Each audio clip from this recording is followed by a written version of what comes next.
Before the arrival of the Singal and Tamil New Year, the government pleaded with the people to exercise caution and celebrate the festive season while adhering to the health and safety protocols. As the authorities relaxed the restrictions which were in place at the time in hope the people would behave themselves, that didn't happen. The result was the third wave of COVID-19, which has since developed into a mega community spread. Since then, there had been various incarnations of restrictions aimed to tackle the spread. The latest is the countrywide quarantine curfew imposed on the Friday night, which will be effective until the 30th. Even though the daily deaths are nearing 200 and the daily caseload has breached 4,000, for the first time, the level of ignorance and indifference of some people towards this grave situation the country is faced with is baffling. The health authorities have clearly stipulated who can and who can't move about during the curfew. Those engaged in essential services and those travelling due to unavoidable reasons such as health needs and non-compassionate reasons are allowed on roads. However, given the large volume of vehicles which entered Colombo this morning, a reasonable doubt arises about the legitimacy of some of them being out and about.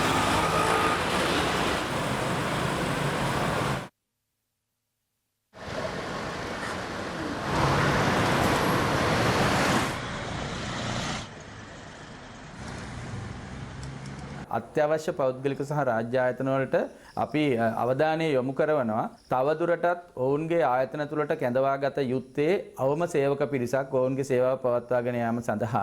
ඒ වගේම අපි ආවේක්ෂණ පද්ධතිය සඳහා ඔවුන්ට නියම කරලා තියෙන අහඹු rapid antigen පරීක්ෂණ සහ PCR පරීක්ෂණ ඔවුන් තවදුරටත් කළ යුතු වෙනවා. එහෙම නැති වුණොත් අපිට ඉදිරියට මේ පෞද්ගලික සහ රාජ්‍ය ආයතන හරහා විශාල ව්‍යසනයක් නිර්මාණය වෙන්න පුළුවන්. මේ පෞද්ගලික සහ රාජ්‍ය ආයතන වලට කැඳවීම කරනකොට ඒ කැඳවීම පත්‍ර අවභාවිතා කිරීම සඳහා කිසිදු ඉඩක් තියන්න එපා කියලා ආයතන ප්‍රධානීන්ගෙන් අපි ඉල්ලනවා. තවදුරටත් අපිට පේන්න තියෙනවා යම් යම් අත්‍යවශ්‍ය සේවාවලට මුවා වෙලා පිරිස් අනවශ්‍ය විදිහට සෞඛ්‍ය උපදෙස් කඩ කරමින් ඇතැම් ප්‍රදේශවල සැරිසරනවා. In the meantime, people travelling through the Dodangoda town in Kaluthara were subjected to rapid antigen tests by the police as well as the MOH office in the area. Out of 100 people tested, 30 were COVID-19 positive. This lockdown was a difficult decision to make. It has left millions of daily wage earners with no way of income. The curfew has also slowed down the country's economic activities, with some sectors coming to a complete standstill. The lockdown may save lives, but in the long run, the social and economic costs are enormous.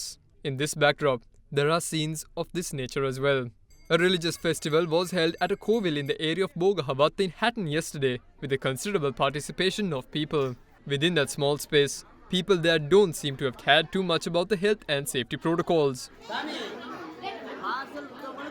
Meanwhile, the distribution of the 2,000 rupee allowance for families which lost their livelihoods in the Colombo district due to the curfew began today. The central bank has allocated 467 million rupees to provide the allowances for the eligible in the Colombo district. The allowance is expected to be distributed among 250,000 people during the first round. Further, the 200 rupee allowance was also given to people in the Kaluthara district. In the meantime, the Ballygoda fish market will remain open from today for wholesale trade.